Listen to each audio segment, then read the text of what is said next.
Right. Good morning, everyone. Sanhedrin it is. I had some homework last week.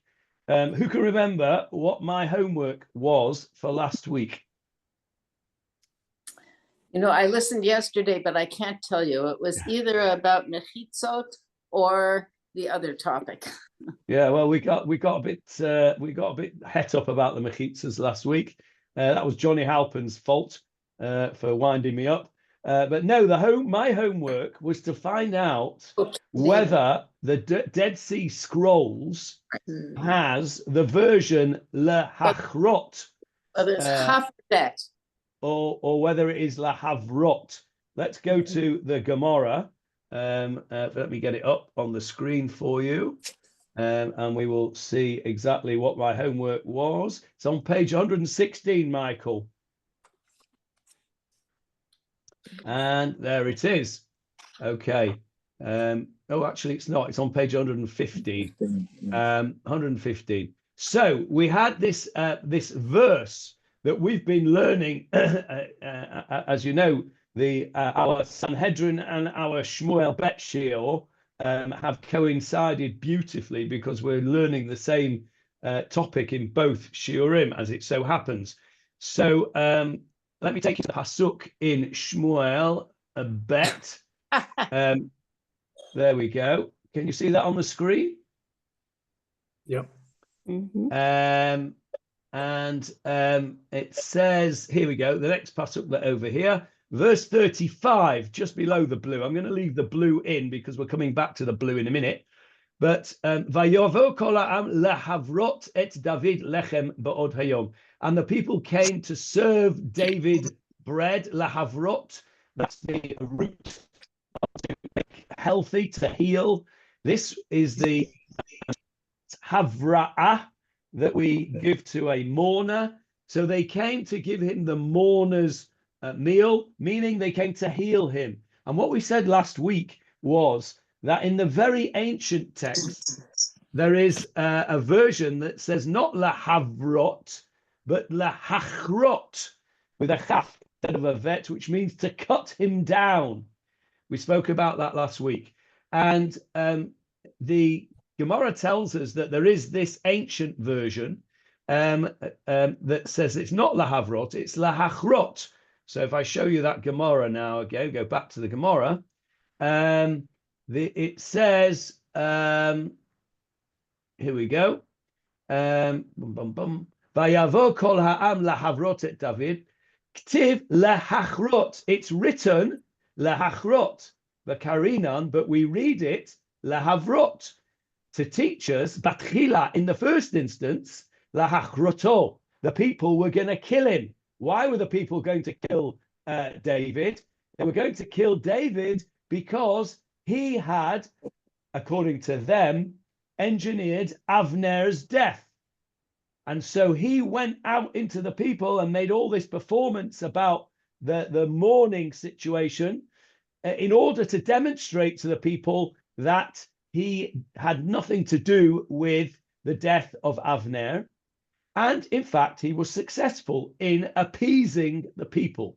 That's what Rabbi Yehuda said. Rabbi Yehuda said he only did it in order lefayes et ha'am, up here, to appease the people, v'nit paisu, and they were indeed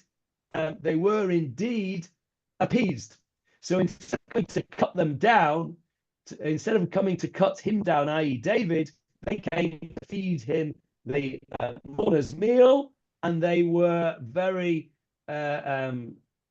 supportive of David. Managed to persuade them to the death of Avner.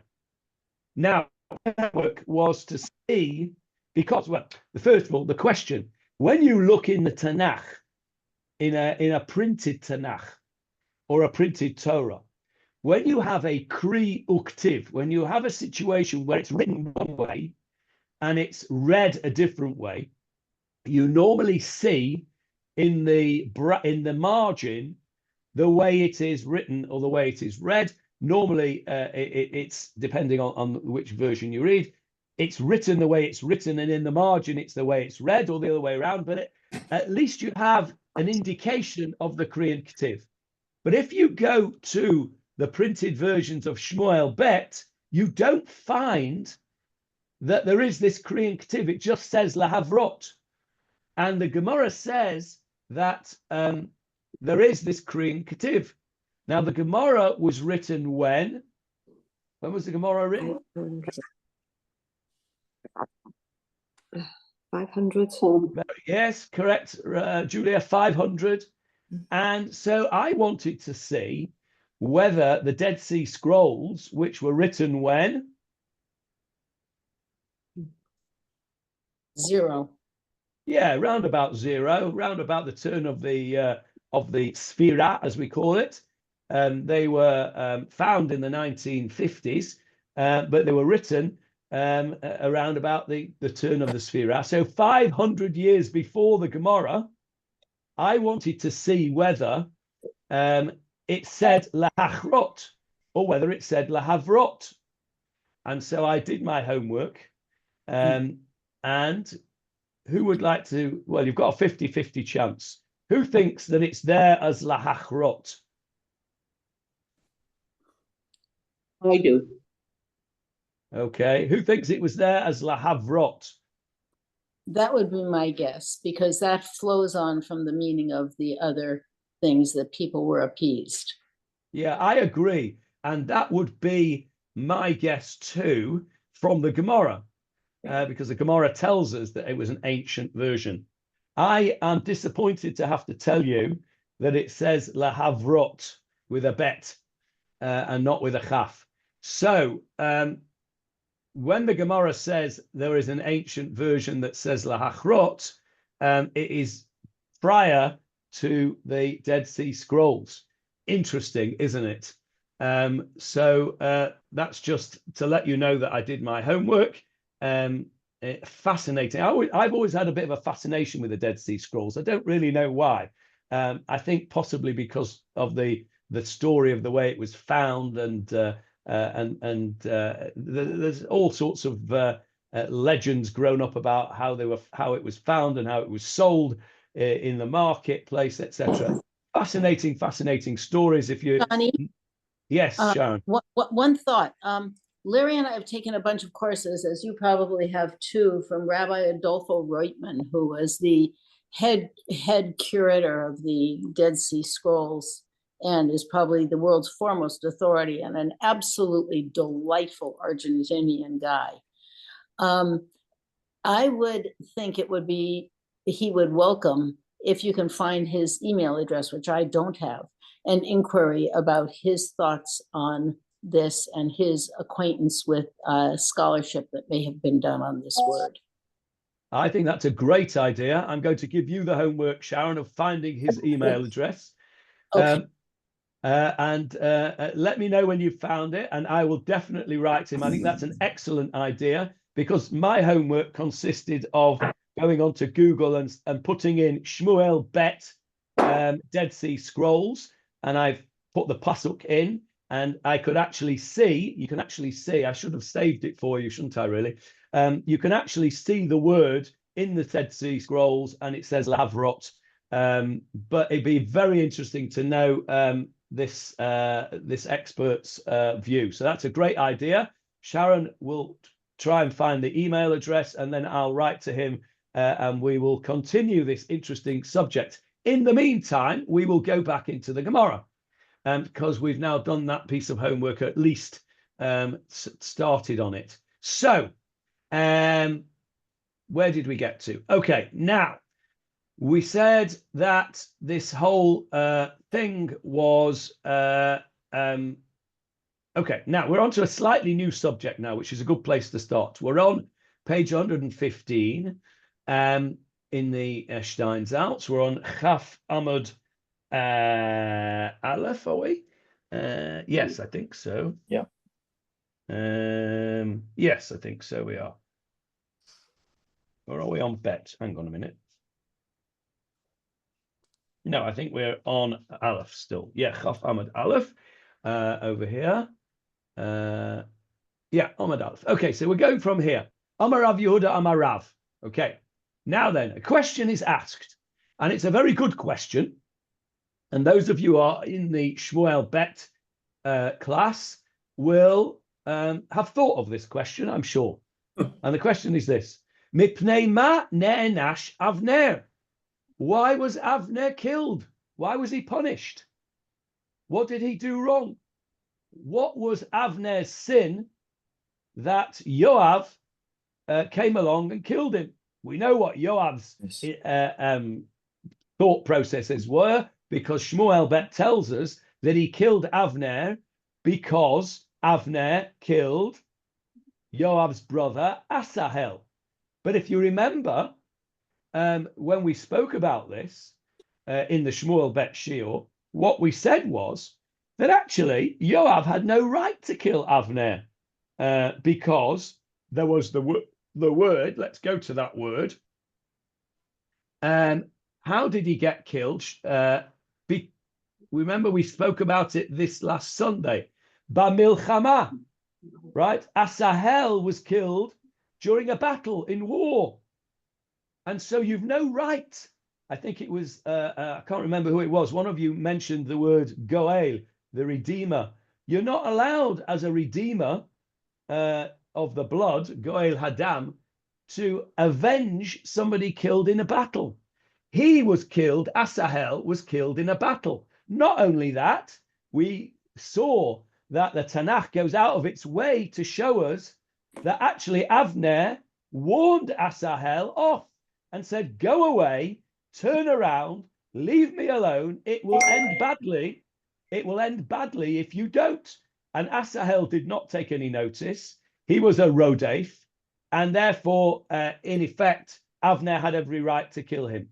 And so therefore, if Avner had a right to kill him, Yoav had no right to kill Avner in response, right? So that's the scenario. And so Avner, bottom line is that Avner was killed. So now the Gemarah is asking, where have we gone? Where's the Gemarah? There it is. The Gemarah is asking, Mipnei ma ne'enash Avner. We understand why Yoav did it, but Yoav did it wrongly. So why is Avner being killed? Not fair. Why was he punished? Must have done something wrong. Kodesh Baruch Hu doesn't allow somebody to be killed for nothing. Okay, and so he answers, Rav answers his own question, and he says, Mipnei shahaya lo limchot b'Shaul v'lo micha. He should have protested. Limchot means to protest. Okay, he should have protested against Shaul, and he didn't. What are we talking about here? I'm taking it off the screen so you can't cheat. Okay, what are we talking about? Where and when should Avner have protested against Shaul? Any ideas? What did Shaul do that Avner might have stopped him doing if he'd have protested? Attempting to kill David. That's what I thought, but it's not the case. How about killing other people in Nov? Oh, very good, Avi, very good. Let's put it back on the screen now so you can see it. There it is. There's our translation, and Rabbi Steinsaltz helps us by putting in non-bold print. It's because he should have protested to Saul about the killing of the priests of Nov, right? Those of you who have learnt Shmuel Aleph with us will remember this, because it was only about 6 months or a year or 2 years or whatever it was that we learnt it. And just in case you can't remember it, I'm going to show it to you. Shmuel Aleph, there we go. What happened in Nov? I'll just paraphrase it. It's on the screen. You can read the Psukim, verse 1 to 11 to start with. David was running away from Shaul. This is after Michal had done her little jobby on the bed that David was in and put the mannequin in and allowed David to escape. See how it all fits in with our Gemarah? We were learning about Michal just a couple of weeks ago.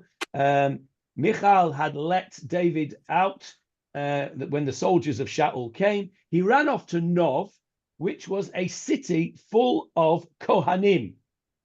He came to Nov and he said to Nov, the priest of Nov, the Kohen Gadol of Nov, give me some bread and weapons, okay? And so the priest wasn't all that keen on it, the whole thing, but he did in the end give him some bread, and he gave him, what weapon did he give him? Anybody remember? Goliath's weapon. Goliath's sword, that's right. He gave him the sword of Goliath, and off they went. And then there was a problem, because what happened then was Shaul got to hear about it. And Shaul, in the next chapter, verse 9, you can read it, it's on the screen for you here. This bad guy, Doeg the Edomite, came along and said to Shaul, oh, those people in Nov, they supported your enemy. They supported your enemy. They gave him a weapon and they gave him food. So if somebody is your enemy's friend, then they become your enemy. And what did Shaul do? Shaul said, kill them all. Kill them all. Right? And so what happened? Look at the bottom here. The king said to the footmen who were standing beside him, verse 17, turn to put the priests of the Lord to the death, for their hand is also with David, and because they knew he was fleeing and they did not inform me. He says to his guys, kill all the priests of Nov. And what happened? You remember? Looks like mutiny. They wouldn't do it. Mutiny. They wouldn't do it. And the king's servants would not put forth their hand to fall upon the priests of the Lord. They were frightened to kill the Kohanim. Interesting. I wouldn't like to have been put in that position. What do?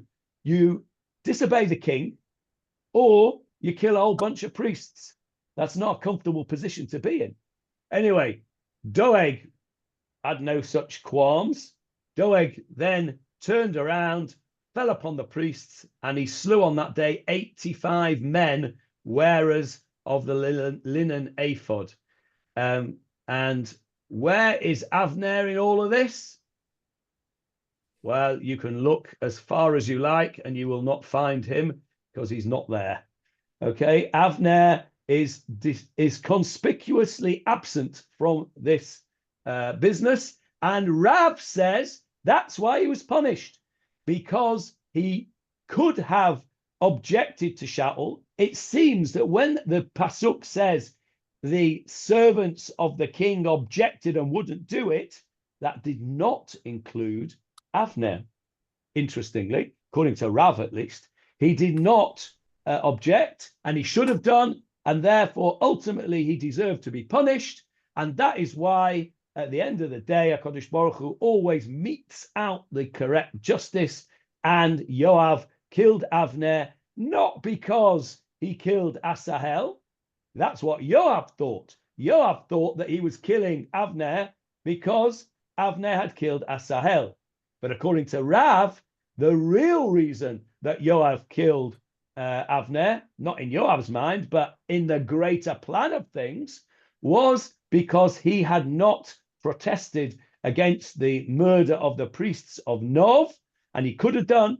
And according to Rav, he could have influenced the events so that the priests would not have been killed, and therefore indirectly he was responsible for the death of 85 priests in Nov. Now, let's just stop there for a moment, because that brings forth a very interesting philosophical, if not legal, point.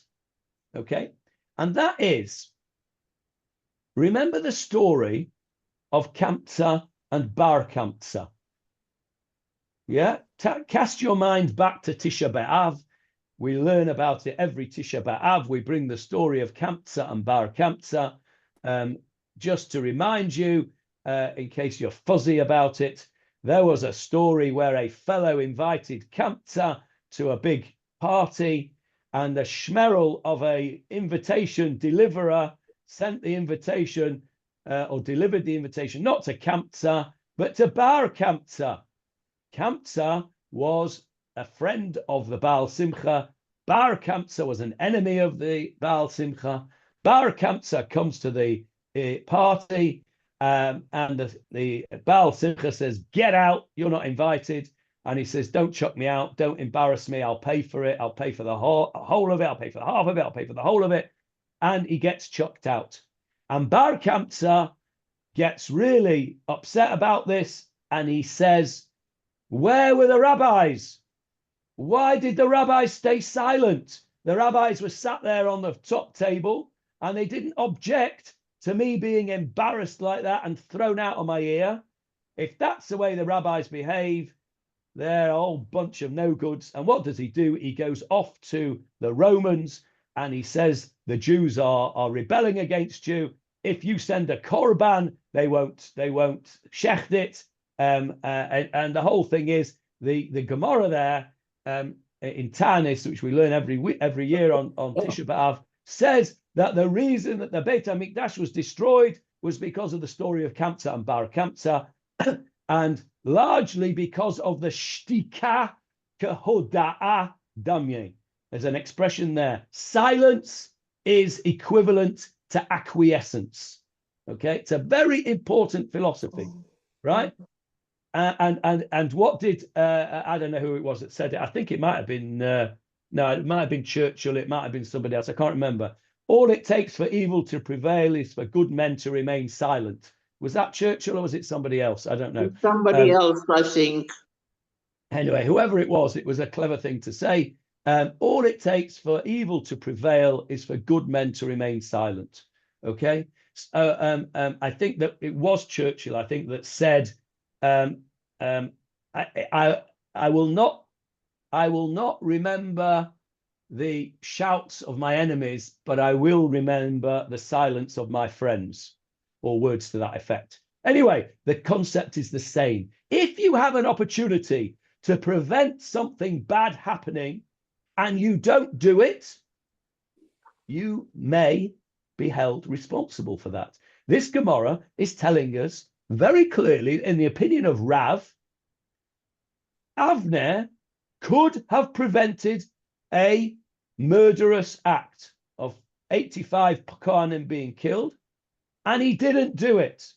And therefore, in some way, he is held responsible, and in some ways, he is punished for that act. It's, we're learning a piece of Gemarah, very nice, a piece of Gemarah. But if you stop and think about this, this is a really important philosophy. How much of history could have been changed if this concept of standing up when you know that something is wrong and protesting against it could have been done? Just think about that for a few minutes when we finish the shiur. Piece of homework for you. Each of you come up with one historical event that may have been changed, and the whole of history may have been changed by somebody who could have stopped something but didn't bother to try. Don't tell me now. That's a piece of homework for us all to do. I'll do it as well. Okay. So this idea of shtika kehoda'a damye, silence is the equivalent of acquiescence, is an important thing. If we see something that's not right, we have to do something about it. By the way, there is a scriptural support for this. It's one of the mitzvot, one of the 613 mitzvot. Anybody know that what I'm referring to? Okay, al tamud al damreyecha is slightly different. That means don't stand by on the blood of your brothers. You're right in that situation, Hannah.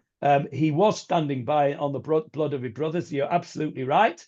I was thinking a bit more fundamental, not necessarily a physical thing.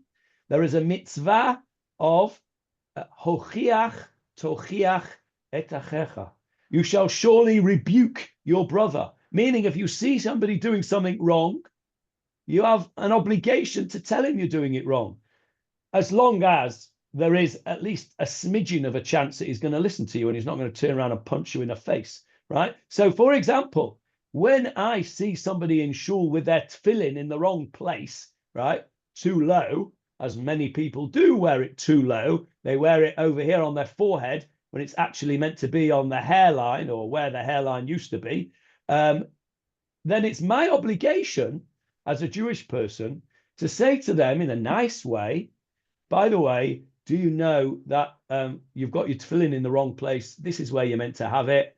And teach them the halacha. It's actually a mitzvah in the Torah. It's a positive commandment. Hochiach tochiach tachecha. Doesn't always. As I've mentioned before, there's a wonderful essay called "The Loving Rebuke," because there's a whole study of how to do such a rebuke so that it comes out with love of the person and love of justice and is not injurious or destructive. Correct. Of course, it's the way. It's not just what you do; it's the way you do it. Of course, and also you've got to choose your moment. I'll tell you a little story to demonstrate that. A true story. It didn't happen to me. It happened to my my business partner in my medical practice, Dr. David Hibbert, who Avril knows very well. He was called out one night to a sick child. He gets to the house of the sick child and he rings on the doorbell and he notices that the mezuzah is upside down. And he opens the guy opens the door. This was not a religious family. And he says to them, he says, as he's coming in through the door, he says, by the way, your mezuzah's upside down. You might want to put it the right way. Well, the guy laid into him and said, I called you here to see my kid, not for a religious lesson. Thank you very much, blah, blah, blah, and laid into him, which, you know, on the face of it seems a little unreasonable. But when you think about it for a little longer, this father was very concerned about his child's health. If David had thought about it, I'm not blaming him at all, because I wouldn't probably have thought about it either. But if he'd have thought about it, it would have been better to have said it on the way out after he's dealt with the kid and made the kid better and everything is all settled down and the father's anxiety levels are lower because the kid's okay or whatever it is. At this stage, the father, who's not interested in the mezuzah in the first place, don't care whether it's upside down, inside out, or there at all. What he's interested in, understandably, is his child's health. So, yes, Sharon is absolutely right. Depends. You've got to pick your moment, and you've got to do it in a nice way. But it is a mitzvah. Okay, so according to Rab, can I have a red herring again? Yes, go on, Hannah. I love your red herrings. Go on. I have a problem with Rav's explanation of what I've now did wrong, because then I take it, extrapolate it, and say, okay, what did the priests of Nov do wrong that they deserve to die? Okay, that is a red herring, because there will have been something, because HaKadosh Baruch Hu doesn't do things gratuitously. Doesn't mean we know what it is, but you're right. It's a fair comment. You know, it's not for us. I mean, we're getting into difficult philosophical territory here. You know, a young child, Chas v'chalila, a young child is ill or dies or something terrible happens to a young child. Do we know what HaKadosh Baruch Hu's plans are? We don't know. And we can't second guess it. And it's wrong for us to second guess it. Read Sefer Eov, and in this book of Job, it will tell you very clearly when Job says to God, why are you doing all this to me? And what's his answer? Because I'm God. And because when you are God, and when you can create ex nihilo, and when you can create a world, in other words, when you're God, you'll understand. So you're right to ask the question. And so Rav, why? Okay. So why does? Why is Rav asking the question? Why is Rav asking the question? We can ask the question. A fair answer would have been, I don't know. And in fact, you'll see as we go in the Gemarah that Rav's opinion is not accepted by everybody. So the point is, we can ask the question. And sometimes There may be an answer. For example, Rav thinks there is an answer for why Avner was killed. Somebody else later on, you'll see the next opinion is that that's not an answer. And my answer would be, I don't know, I'm not God. So I think it's a fair thing to ask a question. It's not a fair thing to expect that there is always an answer. Sometimes there is an answer. You know, why did Yahya Sinwar get killed? Because he was an evil, foul, revolting, every other horrible adjective you can think of human being, right? And he deserved to be killed, right? But my problem with Rav's answer is also that we know nothing about Avner and his connection to Nov. Okay. He's making suppositions. We don't know why the Tanakh left him out of that story completely. I mean, he's not even mentioned. So, you know, okay. How do we even know? How do we know that he wasn't on another shlichut somewhere? We don't. But Rav seems to know. Also only making suppositions. Yeah. Well, the whole of exegesis is supposition. So I don't know why you're just so upset about Rav over here. But having said that, Hannah, you're not alone. Let's go on to the Gemarah, and you will see that the Gemarah is actually the next opinion in the Gemarah is more or less what you're saying. Let's carry on and see. Rabbi Yitzchak it is. Rabbi Yitzchak, right? So let's go. Let's just go back what we said. Rav says he was punished because he did not. He could have shahayat lo limchot b'shaul. He had an opportunity to object to the killing of the priests, and he didn't do it. V'lo micha. Rabbi Yitzchak Amar. Rabbi Yitzchak says something completely different. Look what he says. Micha, he did object. What are you talking about, Rav? You don't. That's wrong. Your supposition that he didn't object is not true. He did object. V'lo na'ana. It didn't help. He did. He did object, and Shaul took no notice of him. Right. So there must be another reason that he was killed, but it wasn't that. Rabbi Yitzchak says to Rav, "You're wrong. Your supposition is wrong." Okay. Now, maybe Rabbi Yitzchak's supposition is also wrong. We don't know that either. But we're talking about Tana'im here, and no, we're not. We're talking about Amara'im here, and so they're allowed to suppose. We're also allowed to suppose, by the way, the whole of Judaic literature.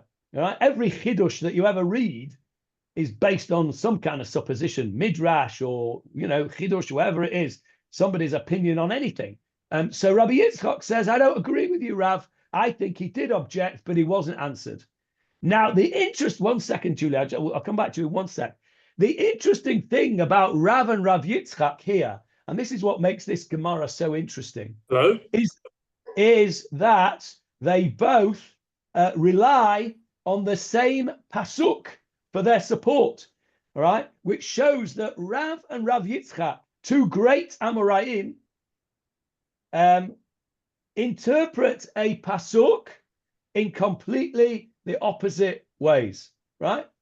Now, Shivim Panim la Torah, 70 facets to the Torah. Okay, you pays your money, you takes your choice.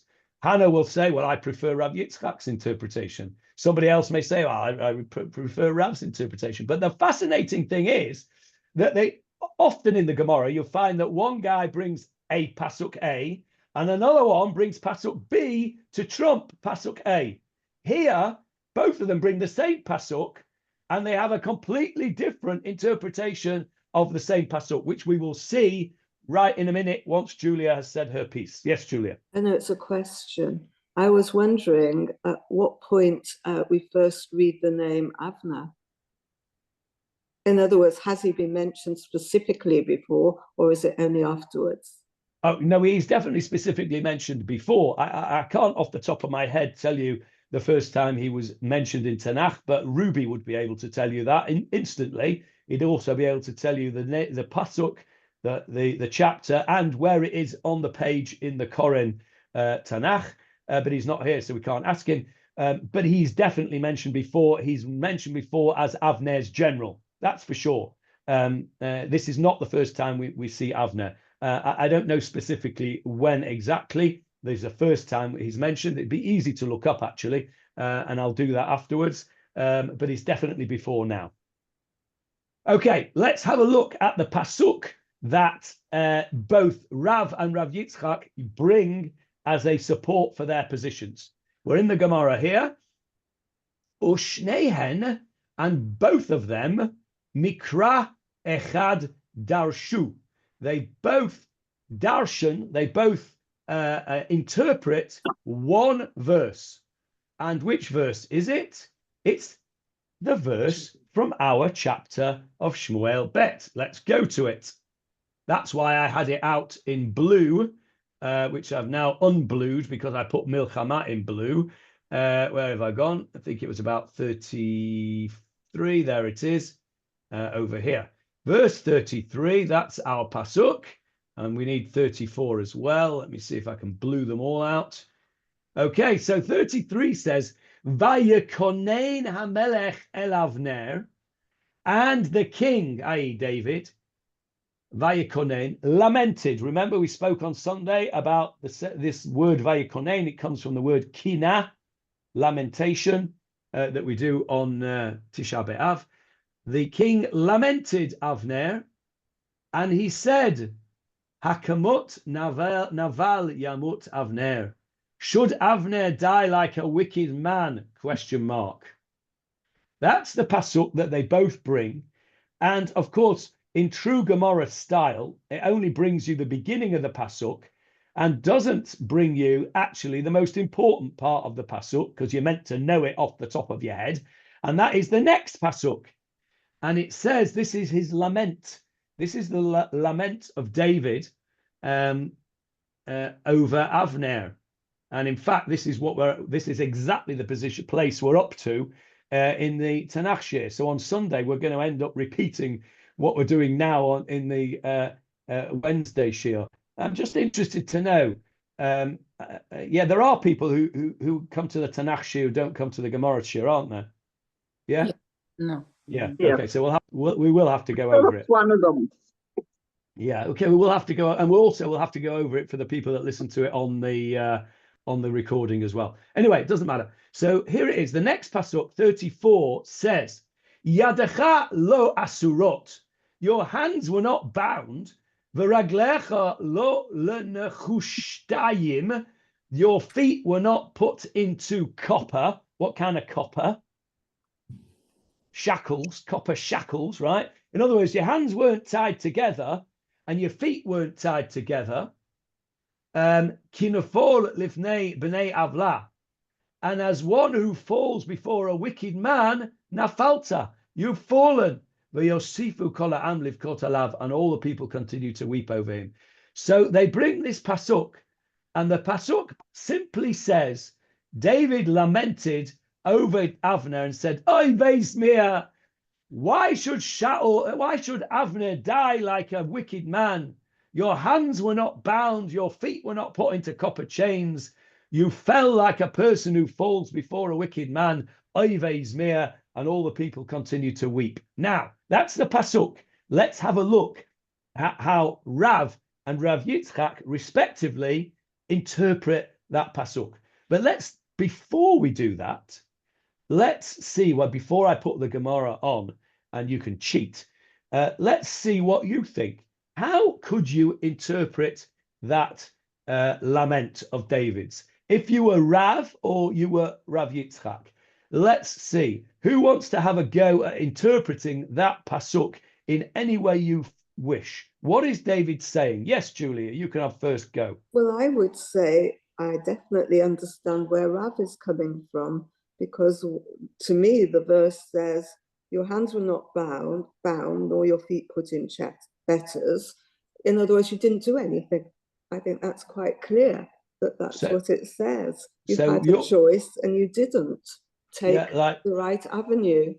And it follows as but that's Rav Stein's, as a man falls before the children of iniquity. So did you fall? In other words, you weren't doing the right thing. Okay, so clearly That's not what David meant when he said it, because when he's saying it, he's meant to be appeasing the people. He's not meant to be telling. But you're right. That's how Rav is interpreted. Basically, what Rav is going to say to us is, and we would say it in English, isn't it? Why didn't you do something about it? Your hands weren't tied together. Nobody tied your feet together. Why didn't you go over and speak to him and stop him doing it? Nobody stopped you. That's basically what Rav is interpreting the pasuk to mean, isn't it? Clearly, on the face of it, on the actual when it happened, that's not what David meant. Rav is darshaning it in his own way. Correct. So I agree. We've now got Rav in the name of Julia explaining the interpretation of the pasuk. Who wants to tell us how Rav Yitzchak could interpret it? Hello? Yes, Sharon. Oh, Sharon, you have to. Oh, Sharon's on the phone to somebody else. Who wants to have a go at Rav Yitzchak? How is Rav Yitzchak going to interpret that to show that Avner in a positive light, that he did object to the killing of the priests of Nov and he wasn't answered? How is Rav Yitzchak going to twist that around away from Rav's or Julia's interpretation? Anyone? I would have interpreted it as his hands weren't bound and neither were his feet. Why didn't he fight Yoav? Why didn't he try and stop him? Why did he just die like somebody worthless, is the word that Art Scroll uses? You know, you just stood there and you didn't fight back. Okay, I mean, that may well be what David's intention was, but here that's not Rav Yitzchak's business. Rav Yitzchak is trying to interpret it to mean that Avner did object to the killing of Nov. How is he going to do it? I can't see where he makes the supposition from. Okay, well, we'll have to look in the Gemara. Before we look in the Gemara, anybody got any ideas? All right, let's look in the Gemara, and the Gemara will tell us. So, let's go on. Let's go on. That's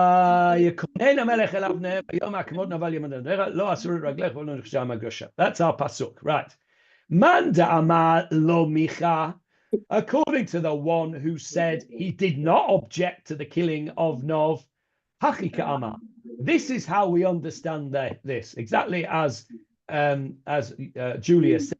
Yadecha lo achrot, your hands were not tied. V'raglecha lo linchushutayim ugashu, you weren't chained up.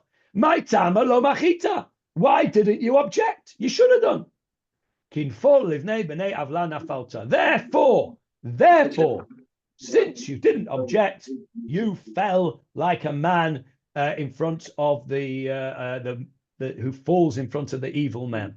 Easy, right? That's Julia's expression. Now, umanda amamicha, and according to the opinion that said he did object, i.e., Rav Yitzchak, and he wasn't answered. It's maihu mitama. It's said in a way of wonderment, as if to say, and this is a technique that we often use, and it's often used in Jewish thought, and Rashi uses it very, very often as well. And Rashi says, the way Rashi usually uses this, there's somebody who's got feedback here, so I don't know who it is, so I'm gonna mute you all so that I've not got feedback, if you don't mind. Okay, that's better. If you want to unmute, please do so, but at the moment, that's better. Whoever it was giving me feedback has gone. What Rashi often says when he explains something, he says b'tamiyah, which means this is said in an expression of wonderment. In other words, as a question. So he said it goes like this. Here's the Gemara. Hakamot naval yamut, right? Should Avner die like a terror, like a bad person, like a naval, like a despicable person? Yadecha lo asurot varaglecha lo linechushtaim. Your hands were not bound, and your feet were not put in chains, right? So that means you must have protested. You weren't chained up. You weren't thing. It's obvious you must have done, right? I don't believe it's not possible that you didn't object because you were not chained up. Had you been chained up, I would understand that you didn't. But is it possible that a man as great as Avner, a man in Avner's position as the chief of staff, would not object to such a terrible thing? Impossible. Your feet were not chained up. Your hands were not tied together. Therefore, you must have. And it's like a bitmiyah. I don't understand it. It can't possibly be. It's a wonderment. Rav Yitzchak says, couldn't possibly be, right? It would be. Is David, in order to heal the population, as we saw him doing, it's translated as appeasement, is he sort of making up an excuse to make everybody come together over the death of Avner, both as a political healing and as a way of example of keeping a hero without dishonoring him? I think more the former than the latter, but probably both. When we're thinking actually about the mitziyut of it, in other words, what actually this was all about. Remember, this Gemarah here is drush. It's nothing to do with the city of Nov. We're darshaning on the city of Nov as to why Avner might have deserved what he got. But on the mitziyut, as it happened. So now we're not in Gemarah now. We're in Shmuel Bet. It was done. The implication of the Shmuel Bet is it was done as a political maneuver to bring the people together, to avoid this lahachrot, to avoid the civil war that would have occurred had they come to kill David, because they thought David was responsible for the death of Avner. So he does this lament, and we said in the shir on Sunday there were 4 things that he did. He did the lament, he did the sitting on the floor, he did the tearing of his clothes, and he did the fasting. He did 4 different types of over the top, really, because he didn't need to do any of those things. Didn't need to tear his clothes. He wasn't a relative of Avner, but he did it to show what great regard he held Avner in as a political maneuver. That, I think, is clear from the Tanakh. As a side issue, it shows how to keep a hero, perhaps. But Avner was not a hero in everybody's eyes, as you can see from the Gemarah. Rav Yitzchak, at least, no, not Rav Yitzchak, Rav at least thinks that he wasn't such a hero because he could have stopped the slaughter at Nov and didn't do so. So what's going on here is this wonderment, according to Rav Yitzchak. He's saying, couldn't possibly be that a person as great as Avner could have not, and that is the way that David, of course, would interpret it to the people of that he's trying to appease. So it's fascinating, isn't it, that by interpreting a pasuk one way or another, you turn the meaning completely on its head.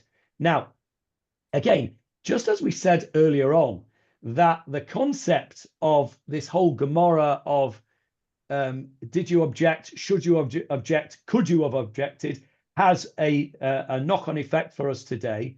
This also has a massive relevance for everyday life today, and that is how people interpret other people's words and how people interpret other people's actions. Okay. Now, this is something that I am very tuned into, if you like, because of the work that I do. Because of my work as an expert witness in clinical negligence, or malpractice, as the Americans call it, what I'm doing very often is I'm asked to interpret what various other doctors mean when they have written their notes. Okay, So a doctor will write, for example, examination, no abnormality found. Now, that could mean examination, meaning I had a quick look, or examination, I did an absolutely thorough examination from top to toe, and I didn't miss one little bit out, and I didn't find any abnormality. Now, if we don't do this in England, I think in America it's much more adversarial, but in England, the expert witnesses have a duty to the court, not to the party that is paying them. They're not hired hands, as it were. So my duty is to the court. The duty of the advocate, on the other hand, is to their client. So the advocate might want me to interpret that pasuk of examination, no abnormality found, in a particular way.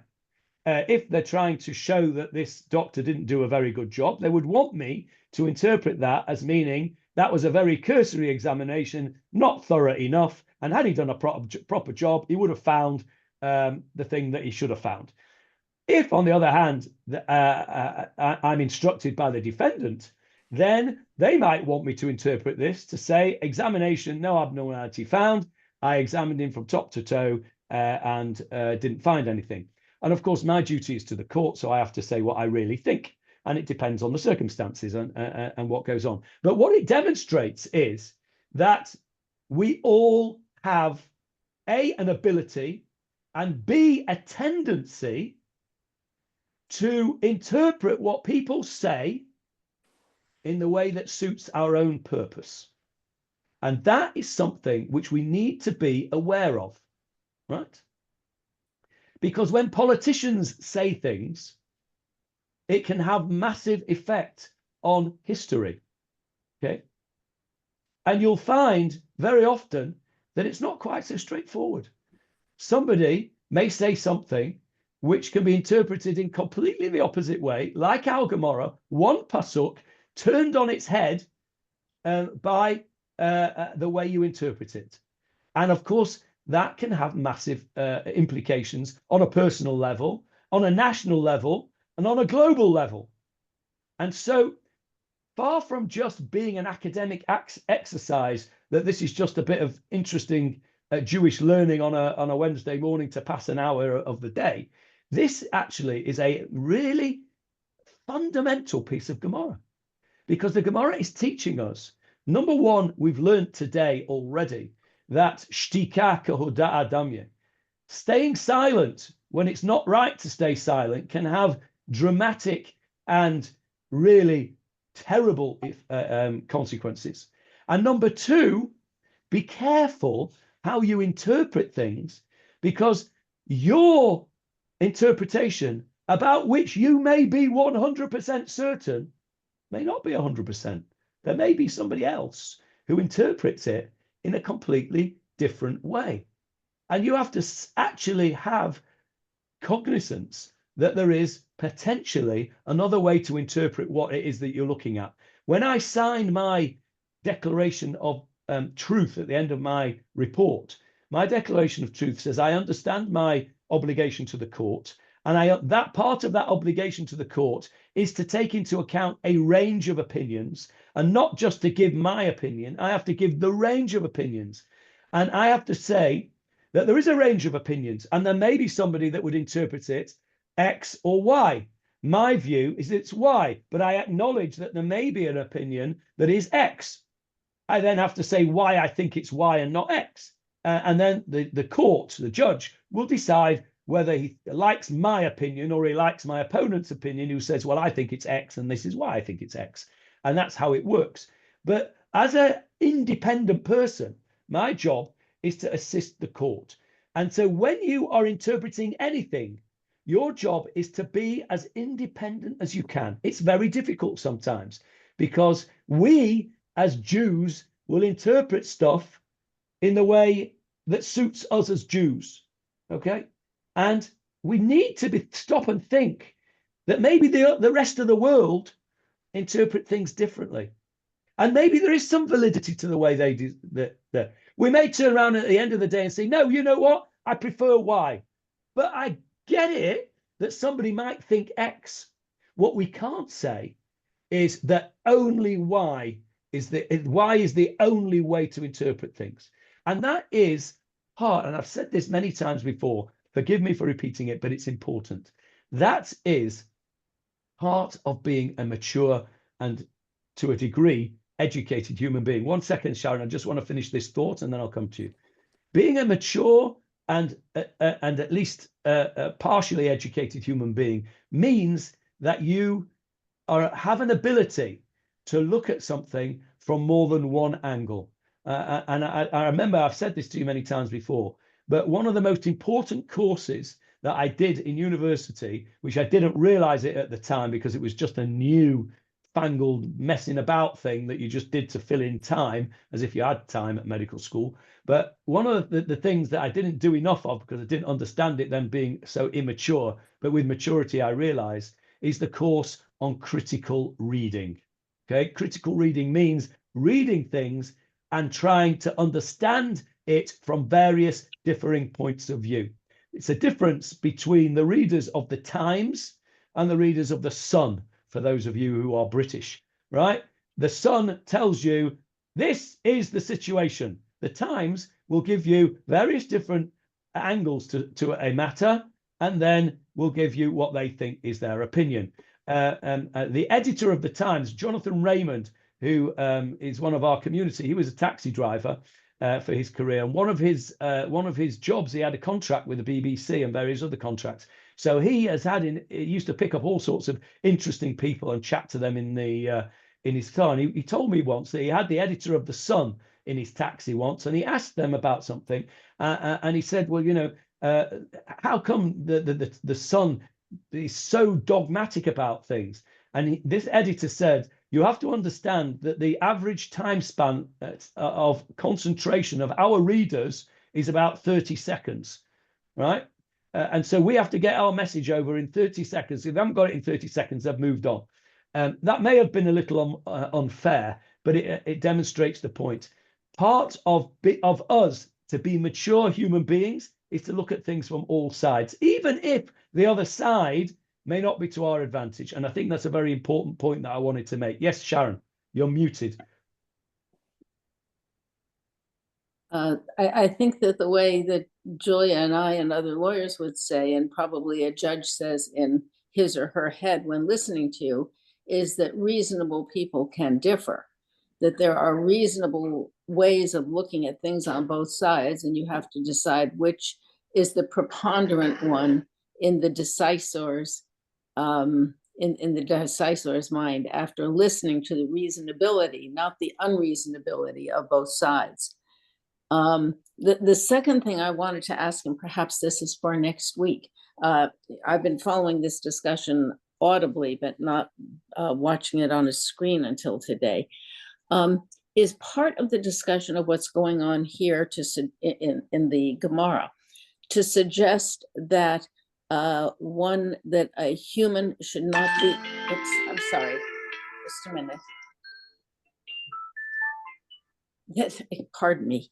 That a person should not be meting out justice, that in the end justice will out, whether by divinity or by some other form, and that therefore David is acknowledging this, even though at the end of his life he takes a very different turn on this point, that at this point he's giving an example of saying we can't, we don't know why he died, but I didn't do it because I don't believe that even if I were angry with him, or if his failure at Nov had consequences, that I was the one to have been in a position to mete it out. I'm a young king, I'm new, and I have humility before events and before the death of a great man.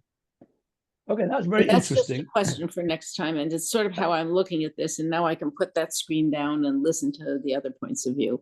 Okay, I think that's a very fair point, and we did actually touch on this in the Shmuel Betshir. We touched on it in as much as when David was young, he couldn't challenge Yoav,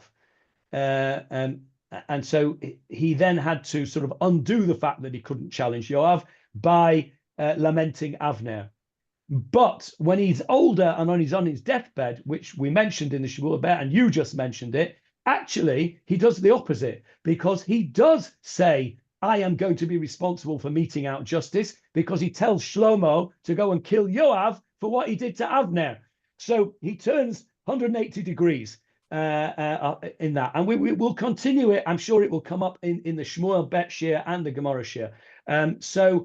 We'll stop there because we're out of time. The very, very interesting discussion today, I think, which raised very important contemporary issues buried in there.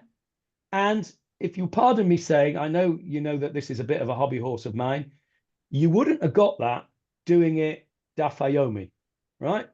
Daf Yomi is a different beast altogether. Daf Yomi, you've got an hour or so to do the whole Daf. You would miss that nuance. I'm not saying don't do Daf Yomi. If that's what you like, that ticks your box, that's fine. This is a different beast.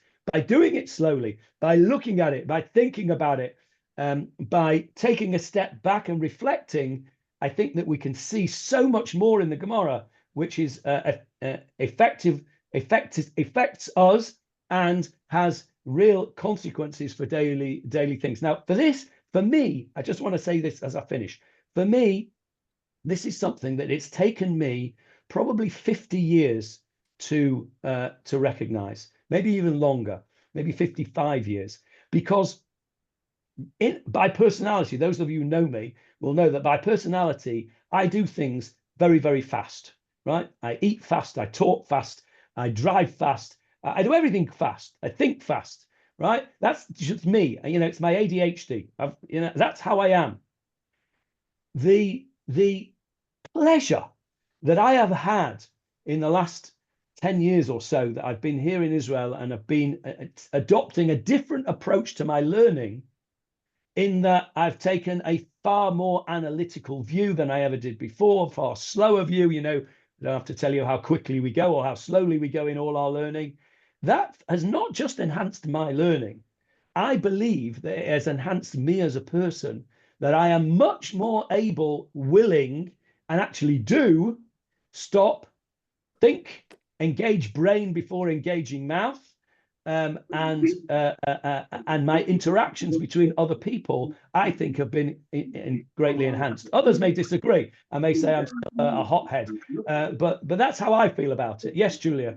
I just wanted to ask you if at the commencement of this year, I'm sure that you meant to bring our attention to the fact that remaining silent when you shouldn't is a major issue. But did you also intend from the commencement or in your preparation to raise the point about interpretation, or is this something that came to you while you were speaking? No, it came to me while I was speaking. Interesting. Yeah. And when I was preparing, that didn't occur to me. I understood and obviously had prepared the fact that we've got two people interpreting the same thing, but the connection to our contemporaneous life only came to me while we were doing the shiur, which is why it's so great that we've got everybody here. I mean, how many have we got people we've got here? 8 or 9 people. Everybody's input here is what makes this shiur great. I could prepare a shiur and say it to a blank screen and you could all listen to it and it would be okay. But the fact that we've got everybody else's input makes it go from okay to being much, much better. And that, for me, it's a great pleasure. And I learn, of course, the person who learns the most from a shiur is the one that prepares for it, for sure. And so for me, it's an absolute pleasure, and I value it, and I greatly appreciate it. Yes, Sharon. But I think that Elie Wiesel does a gloss on the other quote. I think it's Elie Wiesel who said, "All it takes for evil to prevail is for good people to remain silent." Yes. I think that's correct. That's correct.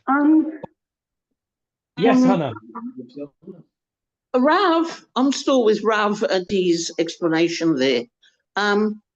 Rav ignored the fact that David, we learned earlier, or maybe in Shmuel, that David also saw himself as partly responsible for the death of the priests of Nov, because he said, if I wouldn't have gone and if I wouldn't have asked for bread and weapon, then they wouldn't have died.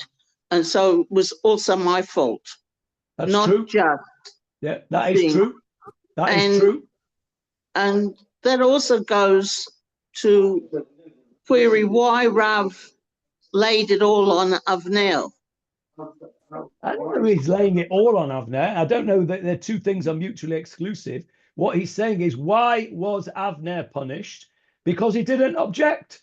There may be another Rav somewhere else that says, why was David punished? Because he did it in the first place. The two things are not mutually exclusive, but the point you make is a fair point. David does consider himself partially responsible. You're absolutely right about that. We did learn it in the Shmuel. I think it was right at the end of Shmuel Aleph, actually. Again, Ruby would be able to tell us chapter and verse. Okay, we're well over time and I have a meeting shortly. So much as I'd love to continue this conversation, we will have to adjourn till next week. Have a good rest of the week and Shabbat Shalom in due course. Speak to you all soon. Thank you.